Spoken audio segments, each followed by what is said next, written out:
Hello കുട്ടികളെ, ഇന്ന് ഞാൻ നിങ്ങളെ പുതിയൊരു കഥ കൂടി കേൾപ്പിക്കാം. അതിന്റെ പേരാണ് അത്ഭുത പശു. ഒരു ഗ്രാമത്തിൽ മാല എന്നൊരു വൃദ്ധ സ്ത്രീ വസിച്ചിരുന്നു. അവർക്ക് വീട്ടുകാർ ആരുമില്ലായിരുന്നു. മാലയ്ക്ക് ഒരു പശു ഉണ്ടായിരുന്നു. ആ പശുവിനെ പരിപാലിച്ചും അതിന്റെ പാല് വിറ്റുമാണ് അവർ കഴിഞ്ഞുകൂടിയിരുന്നത്. ബാക്കി സമയങ്ങളിൽ അവർ ഈശ്വര പ്രാർത്ഥനയിൽ മുഴുകിയിരുന്നു. അവർക്ക് ഈശ്വരനിൽ വലിയ വിശ്വാസമായിരുന്നു. അവർ ദിവസവും രാവിലെ പശുചാണകം കൊണ്ട് വീട് മുഴുവൻ മെഴുകും.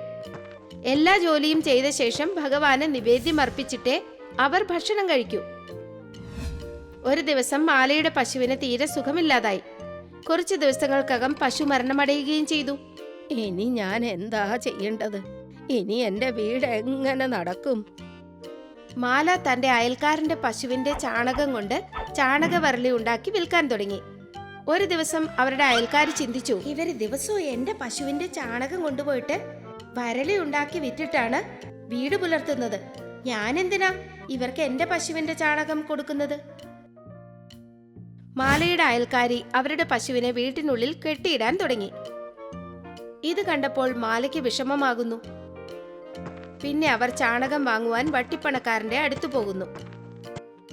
അയാൾ ചിന്തിക്കുന്നു, ഈ കിളവി എത്ര നാളായി ചാണകം കൊണ്ടുപോയി ജോലി ചെയ്യുകയാണ്. ഇവർക്ക് ഞാൻ എന്റെ പശുവിനെ അങ്ങ് കൊടുത്താലോ? അല്ലെങ്കിലും ഇതിന് തീരെ വയ്യ. എത്ര നാള് ജീവിച്ചിരിക്കുമെന്ന് ആർക്കറിയാം? പശു രോഗിയാണോ അല്ലയോ എന്ന് ഈ കിളവി എങ്ങനെ അറിയാനാ? മറിച്ച് ഇത് അവർക്കുള്ള എന്റെ ഔദാര്യവുമാകും. ഇങ്ങനെ ചിന്തിച്ചുകൊണ്ട് വട്ടിപ്പണക്കാരൻ മാലയോട് പറയുന്നു, ഇതാ, നിങ്ങൾ എന്റെ പശുവിനെ കൊണ്ടുപോയിക്കോ. ഇനി ദിവസവും ചാണകം വാങ്ങാൻ വരേണ്ടി വരില്ല. മാലയ്ക്ക് സന്തോഷമായി. അവർ വട്ടിപ്പണക്കാരന് നന്ദി പറയുന്നു. മാല സന്തോഷം കൊണ്ട് പശുവിനെയും കൊണ്ട് വീട്ടിൽ പോകുന്നു. എന്നിട്ട് ആ പശുവിനെ വീടിന് വെളിയിൽ കെട്ടിയിടുന്നു. മാല പശു ചാണകം ഉപയോഗപ്പെടുത്തി തന്റെ ജോലി തുടർന്നു പോന്നു. ആ പശു രോഗിയായതുകൊണ്ട് അതിനധികം പാല് തരാൻ കഴിഞ്ഞിരുന്നില്ല. കുറച്ചു ദിവസങ്ങൾക്ക് ശേഷം ഒരു സന്യാസി അവരുടെ വീട്ടുവാതിൽക്കൽ വരുന്നു. മാല സന്യാസിയെ വണങ്ങിക്കൊണ്ട് പറയുന്നു, സ്വാമി, ഞാൻ അങ്ങയ്ക്ക് വേണ്ടി എന്താണ് ചെയ്യേണ്ടത്? എനിക്ക് വല്ലാതെ വിശക്കുന്നുണ്ട്. കഴിക്കാൻ എന്തെങ്കിലും കിട്ടിയാൽ വളരെ നന്നായിരുന്നു. മാലയുടെ പക്കൽ കുറച്ച് ഭക്ഷണം മാത്രമേ ഉണ്ടായിരുന്നുള്ളൂ. അതവൾ കഴിക്കാൻ പോവുകയായിരുന്നു. ആ ഭക്ഷണം മുഴുവൻ അവർ സന്യാസിക്ക് കൊടുക്കുന്നു. സ്വാമി, അങ്ങ് ഭക്ഷണം കഴിച്ചാട്ടെ, ഞാൻ അങ്ങയ്ക്കായി വെള്ളം കൊണ്ടുവരാം. മാല പോയ ഉടനെ സന്യാസി തന്റെ ദിവ്യദൃഷ്ടി കൊണ്ട് മാലയ്ക്ക് കഴിക്കാൻ വെച്ചിരുന്ന ഭക്ഷണമാണ് തനിക്ക് നൽകിയതെന്ന് കാണുന്നു. അപ്പോഴേക്കും മാല വെള്ളവുമായി വരുന്നു. സന്യാസി മാലയോട് പറയുന്നു, നിങ്ങൾക്ക് വളരെ വളരെ നന്ദി. നിങ്ങൾ വളരെ നല്ലവളാണ്. കഴിക്കാൻ നിങ്ങളുടെ പക്കൽ വേറെ ഒന്നുമില്ലെന്നറിയാമായിരുന്നിട്ട് പോലും നിങ്ങൾ നിങ്ങളുടെ ഭക്ഷണം എനിക്ക് തന്നു.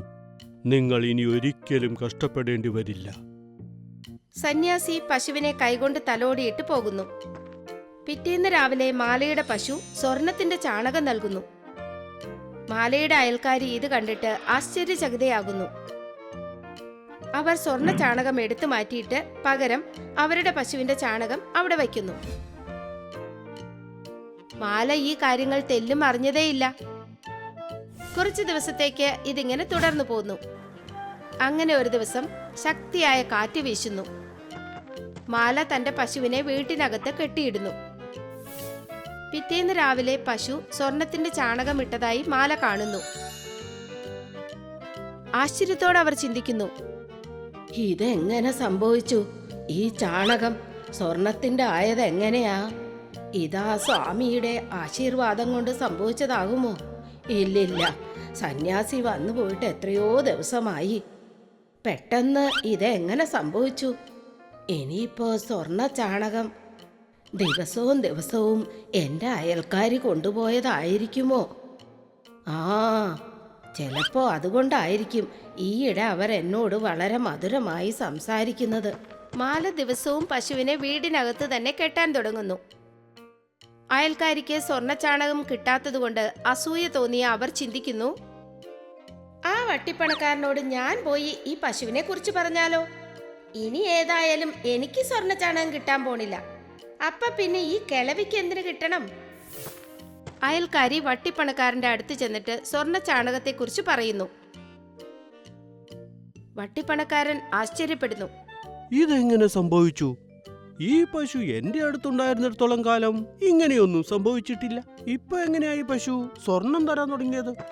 വട്ടിപ്പണക്കാരൻ മാലയുടെ അടുത്ത് എന്നിട്ട് ചോദിക്കുന്നു, ഏയ് കളവി, ഈ പശു എങ്ങനെയാ സ്വർണ്ണ ചാണകം തരുന്നത്? വേഗം പറയ, എന്താണ് സംഭവം?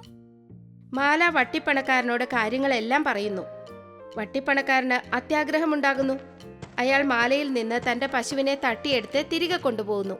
മാല രാത്രി മുഴുവൻ തന്റെ പശുവിനെ തിരികെ കിട്ടാനായി ഭഗവാനോട് പ്രാർത്ഥിക്കുന്നു. പിറ്റേന്ന് വട്ടിപ്പണക്കാരൻ ഉറക്കമുണർന്ന് നോക്കുമ്പോൾ തന്റെ വീട് മുഴുവൻ ചാണകം നിറഞ്ഞിരിക്കുന്നതാണ് കണ്ടത്. വീട് മുഴുവൻ വൃത്തികേടായിരിക്കുന്നത് കണ്ട് അയാൾ വല്ലാതെ അസ്വസ്ഥനാകുന്നു.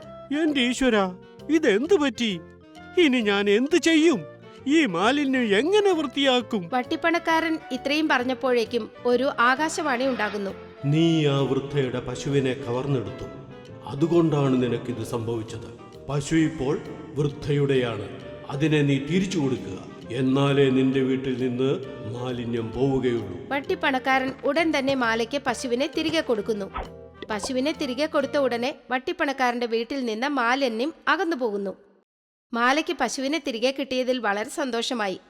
അവർ ദൈവത്തിന് നന്ദി പറയുന്നു.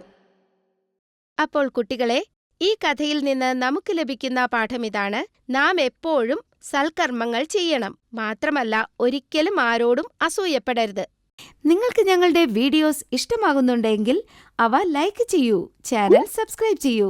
പിന്നെ ഞങ്ങളുടെ കാർട്ടൂൺ ഷോസ് ഏറ്റവും ആദ്യം കാണുവാനായി ബെൽ ഐക്കൺ അമർത്താൻ മറക്കരുത്.